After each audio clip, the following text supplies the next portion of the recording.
Hello students, इस video में हम लास्ट वीडियो में जो हम जहां से हमने छोड़ा था 16.4 के हमने क्वेश्चन नंबर 6 तक कर लिए थे सॉल्व, 1 से लेकर 6 तक के।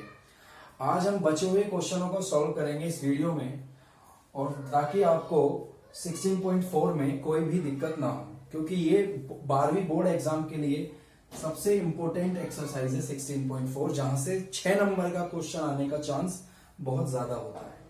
ठीक है, और ये आसान भी है, जहां से आप पूरे के पूरे मार्क्स अपने एग्जाम में ले सकते हैं। तो आज मैं इस वीडियो में जो इंपॉर्टेंट क्वेश्चन है पहले उनको उठाऊंगा। जैसे क्वेश्चन नंबर 12 है, जो सबसे ज्यादा इंपॉर्टेंट है आपकी बोर्ड एग्जाम के लिए। क्वेश्चन क्या दिया हुआ है, 2 कार्ड्स आर ड्रॉन साइमल्टेनियसली और सक्सेसिवली विदाउट रिप्लेसमेंट। मतलब 2 कार्ड हमने ड्रॉ किए हैं, 52 कार्ड्स होते हैं टोटल, उसमें से हमने 2 कार्ड्स ड्रॉ किए हैं। और ये क्वेश्चन में लिखा हुआ है कि एक साथ 2 नहीं निकाले हैं, एक के बाद एक निकाले हैं, और विदाउट रिप्लेसमेंट है। मतलब एक निकाला फिर उसको निकालकर वापस नहीं रखा है, ठीक है ना, उसको साइड में ही रहने दिया है, फिर दूसरा निकाला है विदाउट रिप्लेसमेंट। ठीक है, तो अब हमें क्या निकालना है इस क्वेश्चन में, फाइंड द मीन और वेरिएंस हमें निकालना है, माध्य और ये विचलन हमें निकालना है नंबर ऑफ किंग्स के लिए। किंग्स के प्लेस पर कुछ भी हो सकता है। यहां पर आपको पता है 52 कार्ड्स में से 4 किंग होते हैं, 4 ही एस होते हैं, 4 ही क्वीन होती हैं और 4 ही जैक होते हैं। ठीक है ना। तो ये क्वेश्चन 2 तरह से आता है एग्जाम में। ये क्वेश्चन तो दिया हुआ है विदाउट रिप्लेसमेंट का, एक और क्वेश्चन करेंगे हम विद रिप्लेसमेंट वाला। तो सबसे पहले आप इस वीडियो को पॉज करें और एक बार आप खुद इसका आंसर निकालने की कोशिश करें, फिर मैं आपको इसका सॉल्यूशन देता हूं। एक बार पॉज करके इसका सॉल्यूशन दें।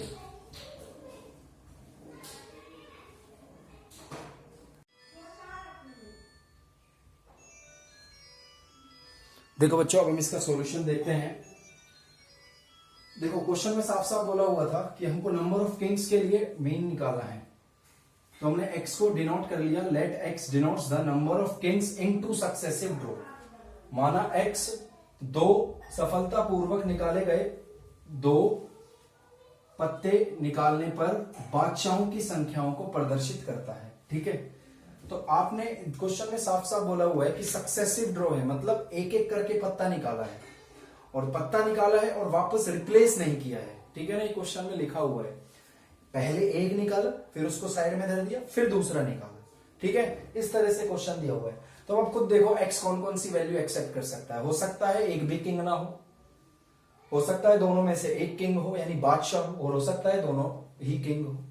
तो सबसे पहले आपको यह पता होना चाहिए कि 52 पत्तों में 4 बादशाह यानी 4 किंग होते हैं, 4 ही एसेस यानी इक्के होते हैं, 4 ही गुलाम यानी जैक होते हैं, और 4 ही क्वीन यानी बेगम होती है। ठीक है, तो अब यहां पर तो बादशाह का क्वेश्चन है, ये किंग्स की प्लेस पर एस जैक क्वीन कुछ भी होता, ये क्वेश्चन इसी तरह से होगा। ये क्वेश्चन के 2 तरीके होते हैं, एक तो यहां पर लिखा हुआ है विदाउट रिप्लेसमेंट, एक क्वेश्चन होता है विद रिप्लेसमेंट। तो हम दोनों क्वेश्चनों को एक बार देखेंगे, और दोनों ही एग्जाम के पॉइंट ऑफ व्यू से काफी इंपॉर्टेंट क्वेश्चन है। तो बच्चों x can take values 0, 1 and 2। तो अब हम प्रोबेबिलिटी ऑफ x बराबर 0 को देखेंगे। तो प्रोबेबिलिटी ऑफ x बराबर 0 का मतलब क्या हुआ, getting no king into successive draw, दोनों पत्तों में एक भी बादशाह नहीं होने की प्रायिकता। ठीक है, अब आप देखो बच्चों ध्यान से, ये समझना है, ये क्वेश्चन में आपको साफ साफ बोला हुआ है विदाउट रिप्लेसमेंट, तो इस चीज का काफी इंपॉर्टेंस है यहां पर। बच्चों देखो, एक भी किंग नहीं हुआ, तो आपको ये ध्यान रखना है एक एक पत्ता निकालना है, दोनों एक साथ नहीं निकाले हैं। तो पहले एक पत्ता निकालो, और आपको पता है किंग नहीं होना चाहिए, तो आपको पता है 4 किंग होते हैं, तो 4 को हटा दोगे तो टोटल बचे कितने पत्ते हैं, 48। तो जो पहला पत्ता है उन 48 में से ही आपने निकाला है 48 C1, और टोटल पत्ते तो आपको पता ही है 52 C1, 48 C1 अपॉन में 52 C1। ठीक है, अब पहला पत्ता निकल गया, अब बच्चों दूसरा पत्ता निकालना है, ये हो चुका है, अब दूसरा पत्ता निकालो। तो दूसरा पत्ता आपको पता है वो भी इसी में से आएगा, इसी गड्डी में से आएगा, क्योंकि वो भी किंग नहीं है, लेकिन यहां से एक तो कम हो चुका है ना, तो टोटल 51 है, और यहां से भी 47 ही बचेंगे, तो इसका मतलब ये आएगा, इसको आप कैलकुलेट कर लेना पी एक्स बराबर 0 के लिए। आपको अब अगला ज्यादा समझ में आएगा। देखो, getting 1 king into successive draw, यानी दोनों पत्तों में से एक पत्ता बादशाह होने की प्रायिकता, दोनों पत्तों में से एक पत्ता बादशाह होने की प्रायिकता। बच्चों देखो, एक बादशाह होना जरूरी है, अब वो चाहे पहला पत्ता हो और चाहे वो दूसरा पत्ता हो। अगर पहला पत्ता आप बादशाह का निकालते हो तो वो तो 4 पत्ते बादशाह के, उनमें से एक आ जाएगा। फिर दूसरा पत्ता आएगा इसी गड्डी में से, 48 वाली गड्डी में से, इनमें तो कोई फर्क नहीं पड़ा, लेकिन 52 के पत्ते कितने रह गए? 51 रह गए, क्योंकि एक पत्ता आप निकाल चुके हो। प्लस अभी खत्म नहीं हुआ, मैं मान लेता हूं मैंने दूसरा पत्ता बादशाह निकाला, तो दूसरा बादशाह होगा तो पहला 48 की गड्डी में से आएगा और दूसरा बादशाह वाली गड्डी में से आएगा, लेकिन टोटल तो 51 रहेगा। यहां पर 52, यहां पर 51, तो ये आएगा प्रोबेबिलिटी। इसको कैलकुलेट करेंगे तो यहां पर ये x बराबर 1 पर प्रोबेबिलिटी पता लग जाएगी। अच्छा, x बराबर 2 का मतलब आप लिख लेना गेटिंग 2 किंग इनटू सक्सेसिव ड्रॉस, दोनों पत्तों के बादशाह होने की प्रायिकता। तो बच्चों है तो दोनों ही पत्ते बादशाह के हैं, तो दोनों ही पत्ते उन 4 पत्तों में से ही आएंगे, तो एक पत्ता निकालोगे तो 4 C1 बटे 52 C1। अब बच्चों दूसरा पत्ता भी बादशाह का ही है, तो 4 में से अब कितने बचे बादशाह? 3, तो उनमें से 3 में से एक आ जाएगा और टोटल कितने? 51 C1। तो यहां पर बस ये हमने निकालना है, बाकी काम तो आसान है। आप एक बार वीडियो को पॉज करके इसे समझने की कोशिश करें, बार बार समझें, फिर आप इसकी वैल्यू निकालें, फिर मैं आपको आगे बढ़ता हूं।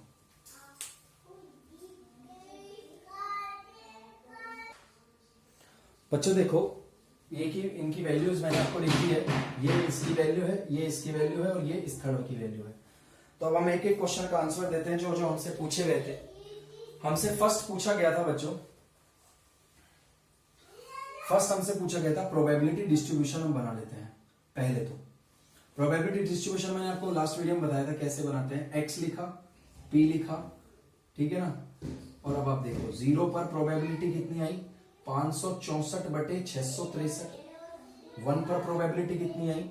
96 बटे 663 और 2 पर प्रोबेबिलिटी कितनी आई? 3 बटे 663। तो ये इस तरह से ये प्रोबेबिलिटी डिस्ट्रीब्यूशन हमारा कंप्लीट हुआ। ठीक है, तो अब इसका हमारे पास काम नहीं है, अब हमें बस कैलकुलेशन करनी है। तो अब हमसे जो फर्स्ट क्वेश्चन इसमें पूछा गया था, मीन पूछा गया था। बच्चों मीन का सिंबल होता है एक्स बार, कुछ भी नहीं है, एक्स बार मतलब सिग्मा पी आई एक्स आई, ठीक है ना। मतलब आपको क्या करना है बच्चों, पी को एक्स से मल्टीप्लाई करके ऐड करना है बस, ठीक है। तो देखो बच्चों 564 बटे 663 किससे मल्टीप्लाई होगा? 0 से, प्लस सिग्मा का मतलब जोड़ना। 96 बटे 663 किससे मल्टीप्लाई होगा? 1 से, प्लस और 3 बटे 663 किससे मल्टीप्लाई होगा? 2 से। ये तो आपका मीन आ जाएगा, ये तो 0 ही हो गया। यहां से आपको पता लग रहा है एलसीएम 663 है, तो ये 96 और ये 3 दूनी 6, तो आप देख सकते हो आंसर आ गया आपके पास 102 बटे 663। तो ये हमारा मीन है इस क्वेश्चन का, नोट करें आप इसको।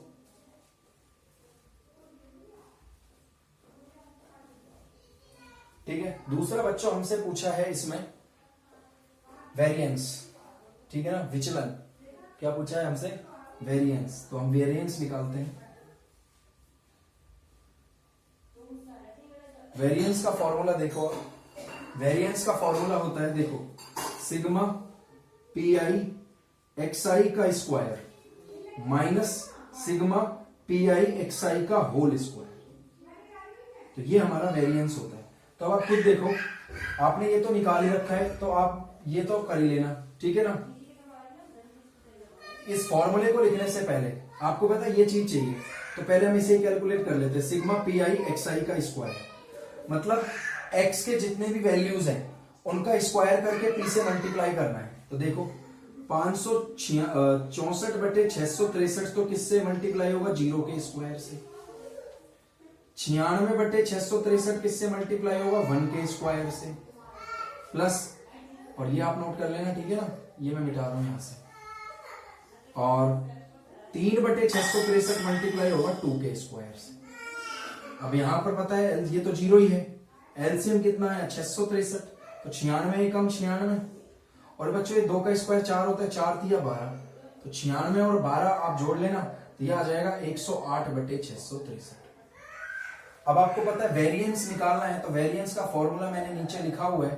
तो sigma P I X I का स्क्वायर तो कितना है 108/663 माइनस, और पी आई एक्स आई का होल स्क्वायर यानी मीन जो आया था कितना था 102/663, उसका स्क्वायर करके इसमें से माइनस करना है।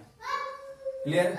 एलसीएम ले लेते हैं। मैं आपको पता है यहाँ पर 663 का होल स्क्वायर में एलसीएम लेता हूं, तो 663 से 1663 किससे मल्टीप्लाई होगा 108 से, और यहां से माइनस क्या हो जाएगा 102 का होल स्क्वायर। बस आपको इसे कैलकुलेट करना है और आपको आंसर देना है। ठीक है, आप करें इसको, ठीक है ना? आप इतना काम खुद करेंगे आपका आंसर आ जाएगा। तो ये हमसे पूछा था वेरिएंस, एक बार आप इसे नोट करें।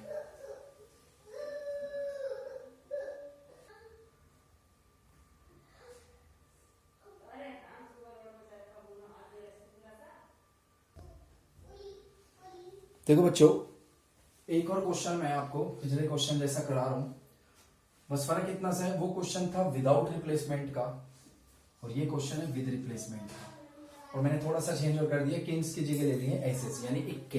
क्या ले लिए हैं? इक्के। बस प्रोबेबिलिटी निकालने में फर्क आएगा, बाकी वही चीज लिखिए। X denotes the number of aces, इक्को की संख्या को प्रदर्शित करता है एक्स, तो एक्स कौन कौन सी वैल्यू लेगा 0, 1 और 2। हमारा काम है प्रोबेबिलिटी निकालना। तो सबसे पहले बच्चों अब आप इतना खुद लिख लेना, probability of getting no aces into success, एक भी इक्का प्राप्त नहीं होने की प्राइस, एक भी इक्का नहीं है। विद रिप्लेसमेंट का मतलब क्या है, एक पत्ता निकाला, फिर निकाल के वापस रख दिया, फिर दूसरा निकाला। ठीक है, तो इससे बस फर्क इतना सा है कि टोटल पत्तों पर कोई कमी नहीं होगी, टोटल पत्ते 52 ही रहेंगे, बस इतना सा फर्क है। ठीक है, तो हम करें, हम इसको देखो इधर, एक भी इक्का नहीं, तो 4 इक्के होते हैं उनको हटाओ, तो 48C1/52C1 इनटू में। अब बच्चों मुझे बताओ, निकाल लिया पहला, फिर वापस धर दिया, तो कोई फर्क पड़ा क्या? दूसरा भी ऐसे ही, क्योंकि दूसरा भी इक्का नहीं है तो ऐसे ही आ जाएगा। तो है कितना ये, यानी 48/52 गुणा 48/52, तो ये 4 से किससे कट रहा है, ये 4 से कट रहा है, 12/13 गुणा 12/13, तो ये आ जाएगा 144/169। ठीक है, बस ये है। एक अगला देखो, एक इक्का, तो एक इक्का है, हो सकता है पहला हो सकता है दूसरा पत्ता हो। अगर पहला पत्ता इक्का होगा तो वो तो इन 4 पत्तों में से ही आएगा। अच्छा, फिर वापस भी धर दिया है आपने उन्हें, अब दूसरा आएगा 48 की गड्डी में से, तो पत्ते तो अब भी उतने ही हैं। समझे ना क्या फर्क है? विद रिप्लेसमेंट है, यानी वापस रख दिया तो टोटल पत्तों पर कोई फर्क नहीं पड़ेगा। फिर दूसरा अगर इक्का नहीं आएगा तो दूसरा उस 48 वाली गड्डी में से आएगा इनटू, और फिर दूसरा इक्का आना है तो वो तो 4 की गड्डी में से ही आएगा। इसको कैलकुलेट कर लेना, ठीक है ना? x बराबर 2 का मतलब दोनों ही पत्ते आपको इक्के मिले, तो वो तो 4 की गड्डी में से आएंगे। तो पहला पत्ता निकाला, फिर रख दिया, तो वापस फिर वही 4 और 52 के। तो ये क्वेश्चन, तो इसको आप लिख लेना, आप वैल्यू कैलकुलेट कर देना, मैं लिख देता हूं। x बराबर 1 पर तो आएगा बच्चों 24/169 आ जाएगा ये कैलकुलेट करके, और x बराबर 2 पर आ जाएगा ये कैलकुलेट करके 1/169। ठीक है, तो बस आगे का काम वही सेम करना है जैसे मीन निकाला। मैं आपको एक बार फिर रिवाइज कर देता हूं, फिर भी तो मैं क्वेश्चन मिटा रहा हूं, आप ये नोट कर लेना। अच्छा, टेबल आप खुद बना लेंगे, ठीक है ना? टेबल आप खुद बना लेना। x की वैल्यू 0, 1, 2 और 0 पर प्रोबेबिलिटी ये है, ये है। सबसे पहले हम क्या निकालते हैं, मीन। मीन का सिंबल होता है x बार। x बार होता है सिग्मा पी आई एक्स आई। ठीक है, सिग्मा पी आई एक्स आई क्या होगा, p को x से मल्टीप्लाई करके ऐड करना है, तो 0 से मल्टीप्लाई कौन होगा, 144/169 मल्टीप्लाई होगा 0 से, प्लस 24/169 मल्टीप्लाई होगा 1 से, प्लस 1/169 मल्टीप्लाई होगा 2 से। तो इसे कैलकुलेट कर लेंगे आप, तो आपको मीन प्राप्त हो जाएगा, और मीन की वैल्यू आएगी 26/169। तो ये बच्चों मीन आ जाएगा आपका। मीन के बाद आपको क्या निकालना था, वेरिएंस, विचलन निकालना था। विचलन देखो, विचलन क्या होता है, sigma P I X I का square minus sigma P I X I. तो आपको पहले ये चाहिए, तो sigma P I X I का स्क्वायर यानी एक्स के स्क्वायर करके पी से मल्टीप्लाई करना है। तो 144/169 तो 0 के स्क्वायर से मल्टीप्लाई होगा। 24/169 मल्टीप्लाई होगा 1 के स्क्वायर से, और 1/169 मल्टीप्लाई होगा 2 के स्क्वायर से।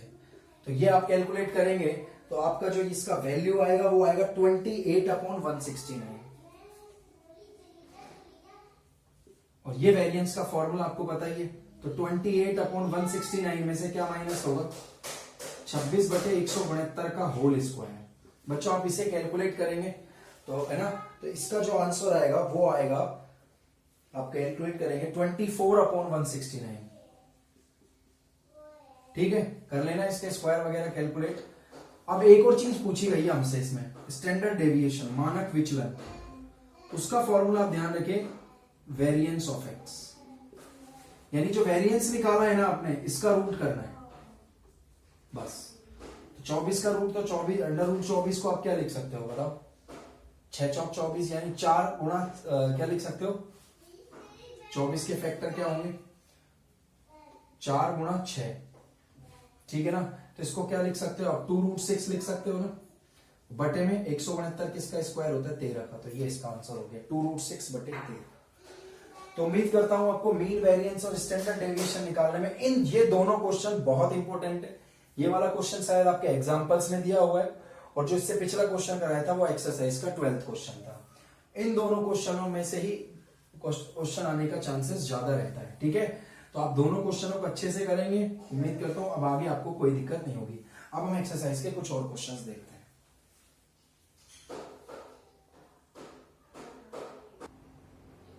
बच्चों देखो, आपके एक्सरसाइज का 11th क्वेश्चन है, एक मीटिंग में 70% मेंबर हैं, वो तो फेवर में है, कोई होगा प्रपोजल होगा उनका, जैसे किसी कोई कंपनी की मीटिंग चल रही है तो मीटिंग के डायरेक्टर ने कुछ प्रपोजल दिए, तो उस प्रपोजल के 70% तो पक्ष में है मेंबर, और 30% मेंबर विपक्ष में है, अपोजिट है।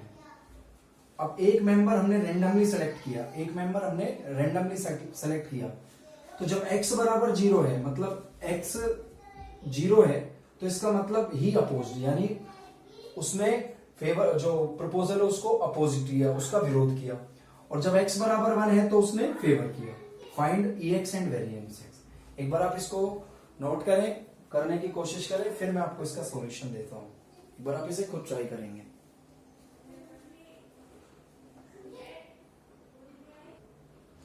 अच्छा देखो, इस क्वेश्चन का जो सॉल्यूशन है, हमको क्वेश्चन में ये दिया हुआ है, given that, it is given that, दिया है कि x बराबर 0, x बराबर 0 को मतलब दिया हुआ है कि मेंबर ने उस प्रपोजल को अपोज किया, उसका विरोध किया।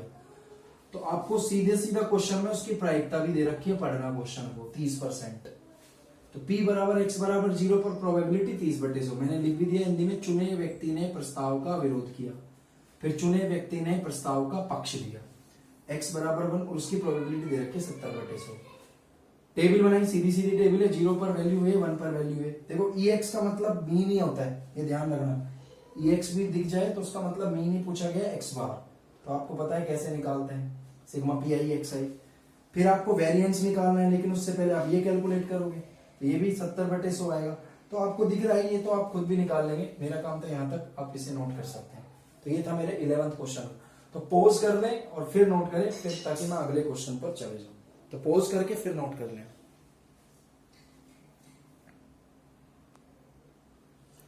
बच्चों 10th क्वेश्चन है, find the variance of the number obtained on a throw of an unbiased die. मतलब एक डाई को, एक ही डाई को आपने थ्रो किया, तो थ्रो करने पर कोई ना कोई नंबर आएगा, तो उस नंबर, कोई भी नंबर आया तो हमको उस नंबर पर क्या निकालना है, वेरिएंस निकालना है। ठीक है, तो एक बार आप पॉज करके इसे खुद ट्राई करो, फिर मैं आपको इसे समझाता हूं। बच्चों देखो, 10th क्वेश्चन में आपको बोला हुआ था find the variance of the number. एक डाई फेंक रहे हो और उस पर नंबर आ रहा है, तो नंबर क्या क्या हो सकता है, 1 हो सकता है, 2 हो सकता है, 3 हो सकता है, 4 हो सकता है, 5 हो सकता है, 6 हो सकता है, एक पासे को फेंकने पर। तो x किसको डिनोट कर रहा है, x इसी को डिनोट कर रहा है कि जो नंबर उस डाइस पर आया है। x denotes a number obtained on a throw of a die. माना यादृच्छिक चर x पासे पर प्राप्त अंक को प्रदर्शित करता है। माना यादृच्छिक चर x पासे पर प्राप्त अंक को प्रदर्शित करता है। तो पासे पर कौन कौन से अंक प्राप्त हो सकते हैं आपको? x यही तो वैल्यू लेगा। अब आपको पता है कोई सा जीरो नहीं होता, सॉरी मैंने गलत लिख दिया, 1 2 3 4 5 6। तो अब आपको पता है कि एक आने की प्रायिकता हो, 2 आने की प्रायिकता हो, चाहे 3 आने की प्रायिकता हो, 4 आने की प्रायिकता हो, 5 आने की प्रायिकता हो, तो 6 आने की प्रायिकता हो। 500 पर इन सब अंकों के में से किसी भी एक अंक आने की प्रायिकता 1/6 ही होगी।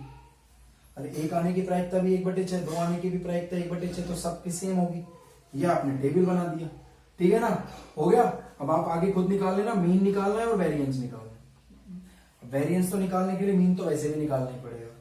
आप इस क्वेश्चन को खुद करेंगे, मुझे उम्मीद है कि मीन और वेरिएंस आप आसानी से निकाल पाएंगे। ये आपके पास टेबल है, ठीक है।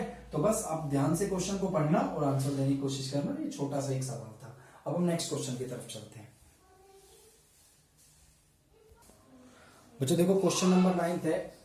एक डाइस को, दो डाइस थे, उनको हमने रोल किया है। 2 डाइस, पहली बात तो जब 2 डाइसों को हम रोल करते हैं तो हमारे पास जो सैंपल स्पेस बनता है वो ये बनता है 1 1 1 2 1 3 1 4 1 5 1 6, इस तरह से 6 6 तक। टोटल कितने एलिमेंट्स होते हैं इसमें? 36। अब क्वेश्चन ध्यान से पढ़ो, x के बारे में क्या बोला हुआ है? x किसको डिनोट करता है? Sum of the number on the dice. मतलब 2 डाइस फेंके तो उन डाइस पर 2 नंबर आएंगे, उनके सम को, उनके योगफल को प्रदर्शित करता है x। तो जब हम, ये मैंने लिखा है, जब हम डाइस को 2 पासों को एक साथ फेंकते हैं तो प्रतिदर्श समिष्ट में जो कुल एलिमेंट होते हैं वो 36 होते हैं, इस तरह, ठीक है। अब x डिनोट करता है sum of the number of the dice. माना यादृच्छिक चर x पासों पर प्राप्त अंकों के योगफल को प्रदर्शित करता है। अब बच्चों ध्यान से देखो, अंकों का योगफल क्या क्या आ सकता है? मिनिमम योगफल क्या आ सकता है? 2, 1 और 1 2 होता है। और मैक्सिमम क्या आ सकता है? 6 और 6 12। तो माना 2 आया, योगफल 3 आ सकता है, 4 आ सकता है, 5 6 7 8 9 10 11 12। तो 2 से लेकर 12 तक ही तो योगफल आ सकता है इनमें। अच्छा, 2 जो है योगफल कितने एलिमेंट्स का होता है? एक ही एलिमेंट्स का होता है, 1 1, मैंने ब्रैकेट में लिख भी रखा। अच्छा, योगफल 3 कितने एलिमेंट्स का होता है? 1 2 और 2 1। ऐसे 4 योगफल कब का हो सकता है? 1 3 3 1 2 2। आप 1 से शुरू करना, अपने आप बनते चले जाएंगे। 5 कब कब होता है? 1 4 4 1 2 3 3 2। 6 कब कब होता है योगफल? 1 5 आए, जब 5 1 आए, ये 2 4 आए, फिर 4 2, मतलब 1 5, फिर उल्टा लिख दिया, फिर 2 2 4, फिर उल्टा लिख दिया, फिर 3 3। ऐसे बनाते हुए चले जाना।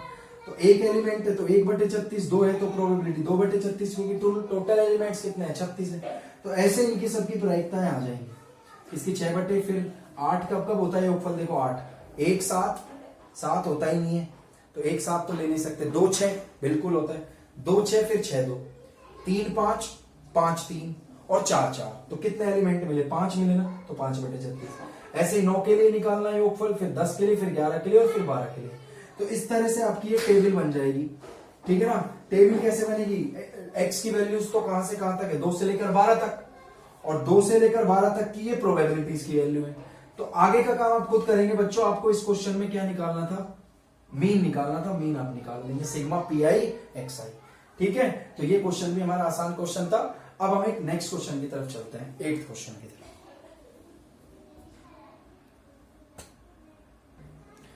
बच्चों देखो, अब 8th क्वेश्चन को आप, और काफी इंपोर्टेंट क्वेश्चन है, तो अभी पर इस 8th क्वेश्चन को देखते हैं। देखो, find the probability distribution of getting a doublet in rolling 2 dice 3 times. मतलब आपने ना पासों का एक जोड़ा है, उसको 3 बार फेंका है। 1 बार फेंका, फिर 2 बार फेंका और फिर 3 बार फेंका। तो उन पर आपको कितने डबलेट मिले, इसका प्रोबेबिलिटी डिस्ट्रीब्यूशन बनाना है। तो साफ साफ दिख रहा है x क्या है? Number of doublets. डबलेट मतलब समझो ना, दिक 1 1 2 2 3 3। Number of doublet in rolling 2 dice 3 times. माना यादृच्छिक चर x पासों के एक जोड़े को 3 बार फेंकने पर प्राप्त दिकों की संख्या को प्रदर्शित करता है। ध्यान से सुने, माना यादृच्छिक चर x पासों के एक जोड़े को 3 बार फेंकने पर प्राप्त दिकों की संख्या को प्रदर्शित करता है। तो ये हमारे पास, तो अब आप मुझे बताओ, देखो आपने एक बार फेंका, फिर 2 बार फेंका, फिर 3 बार फेंका, हो सकता है एक बार भी डबलेट नहीं आया हो सकता है तीनों में से एक बार डबलेट आ गया हो सकता है 3 में से 2 बार आ गया हो, या हो सकता है तीनों की तीनों बार आपको डबलेट मिले हो। तो x कौन कौन सी वैल्यू ले सकता है, क्लियर। लेकिन अब उससे पहले हमको कुछ चीज जो यहां पर ध्यान देनी है वो ये देनी है, अब ध्यान से सुनो। पासों के एक जोड़े को आपने एक बार फेंका, एक बार आपने पासे को फेंका, तो टोटल एलिमेंट्स कितने आते हैं 36, उसमें डबलेट्स कितने होते हैं 6 होते हैं, 1 1 2 2 3 3 4 4 5 5 6 6। तो डबलेट्स आने की प्रोबेबिलिटी क्या हो जाती है 6/36 हो जाती है ना। पासों के एक जोड़े को फेंकने पर दिकों की संख्या प्राप्त होने की प्रायिकता कितनी होगी 6/36 यानी 1/6। अच्छा, दिकों की संख्या प्राप्त नहीं होने की प्रायिकता क्या होगी, वो फिर 30 एलिमेंट बचेंगे, तो 30/36 यानी 5/6, या इसको आप 1 में से घटा सकते थे, लेकिन मैंने आपको 30/36। तो ये आप ध्यान रखना कि दिकों के आने की प्रायिकता 1/6 और दिक के नहीं आने की प्रायिकता 5/6। लेकिन आपने पासों के जोड़े को एक बार नहीं बल्कि कितनी बार फेंका है 3 बार, ठीक है। तो अब हम इन वैल्यूज पर प्रोबेबिलिटी फाइंड करेंगे, लेकिन उससे पहले आप इसको पोज करके ना यहां तक नोट कर लेना, फिर मैं आपको आगे प्रोसीड करूंगा। इसे नोट कर लें, ठीक है। अब देखें,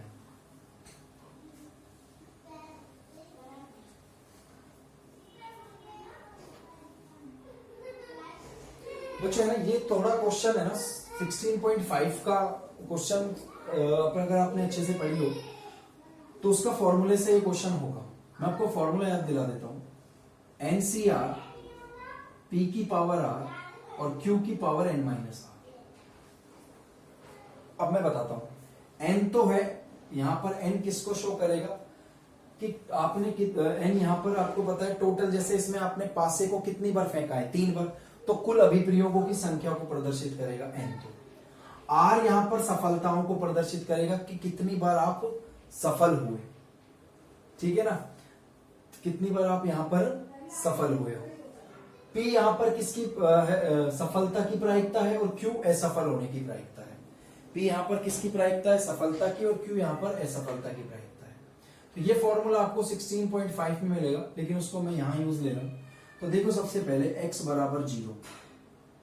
बच्चों x बराबर 0 का मतलब क्या हुआ, आपने पासों के जोड़े को 3 बार फेंका और एक बार भी आपको वो नहीं मिला, डबलेट्स नहीं मिले, दिक संख्याएं नहीं मिली, तो अब इसकी प्रोबेबिलिटी हम निकालते हैं।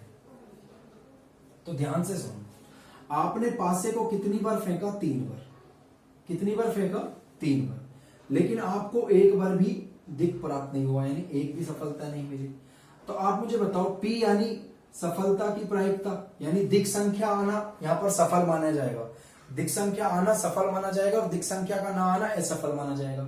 तो दिक संख्या प्राप्त होने की प्रायिकता बच्चों कितनी है 1/6 निकाली थी हमने, और R यहां पर आपको पता है 0 है। Q हमने निकाला था 5/6 और N-R यानी 3 - 0 बच्चे। और वैसे भी आप समझ सकते हो तीनों बार ही आप असफल हुए हो, एक बार भी दिक नहीं मिला है, तो इसका वैल्यू कितना होगा 1 इंटू पावर 0 है तो ये भी 1, और 5/6 की पावर 3, तो 5 का क्यूब बटे 6 का क्यूब, तो यहां पर आपको ये आएगा 125/216। ये आप लिख लें एक बार।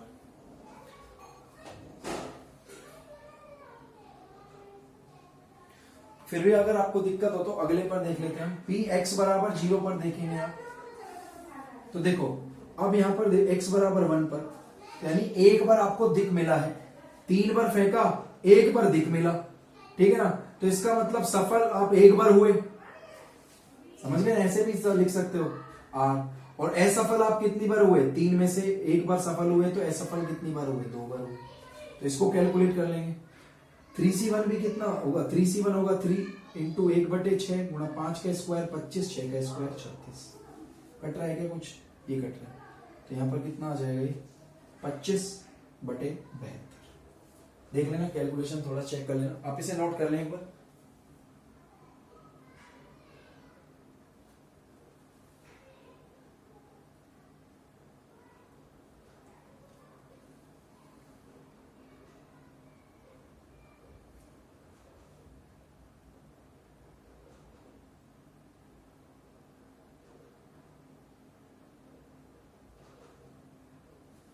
ठीक है, अब आप देखो अगला, x बराबर 2, x बराबर 2 यानी 2 बार आपको दिक संख्याएं मिली। तो अब बच्चों देखो 3c2, 3 में से 2 बार सफल हुए यानी 1/6 का तो स्क्वायर आएगा, और 5/6 की पावर कितनी आएगी, 1 आएगी। तो 3c2 तो वही होगा, 3c1 के बराबर ही होगा, है ना। 3c2 की वैल्यू भी कितनी होगी, 3 ही होगी। 1/6 का स्क्वायर कितना होगा, 1/36, और 5/6, तो ये काट दें हम, तो ये कितना मिल जाएगा बच्चों, 5/72 मिल जाएगा। आपको सिर्फ टेबल ही तो बनानी थी ना इसमें, तो बस आपको आ गया है x। अच्छा 3 भी निकालना है, p x बराबर 3 पर भी निकालना है हमें, तो वो भी निकाल लेते हैं हम। तो देखो क्या आएगा अब यहाँ पर, 3c3, अच्छा तीनों बार ही सफल हुए हो अब तो, और असफल एक बार भी नहीं हुए, तो 3c3 कितना होगा, 1 होगा ये तो, 1/6 का यानी 1/216, और ये 1, तो ये कितना आ जाएगा, 1/216। टेबल बनाई देना आप, x p 0 1 2 और 3 पर, 0 पर कितना आया था हमारा 125/216, 1 पर कितना आया था हमारा 25/72, ऐसे 2 पर लिख देना और ऐसे ये 3 पर लिख देता, और यही हमारे इस क्वेश्चन का आंसर है।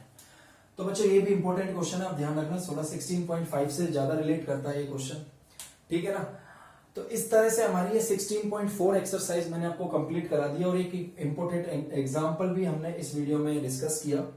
उम्मीद करता हूं आप इस एक्सरसाइज को ध्यान से करेंगे, और बोर्ड में जब इस एक्सरसाइज से कोई भी क्वेश्चन आए तो आपको पूरी कोशिश करनी है कि आपका एक भी मार्क्स यहां से ना कटे, क्योंकि आसान एक्सरसाइज है, बस थोड़ा सा लैंग्वेज पढ़ना है क्वेश्चन में आपको किस तरह से क्या पूछा गया है, ठीक है। Thank you very much.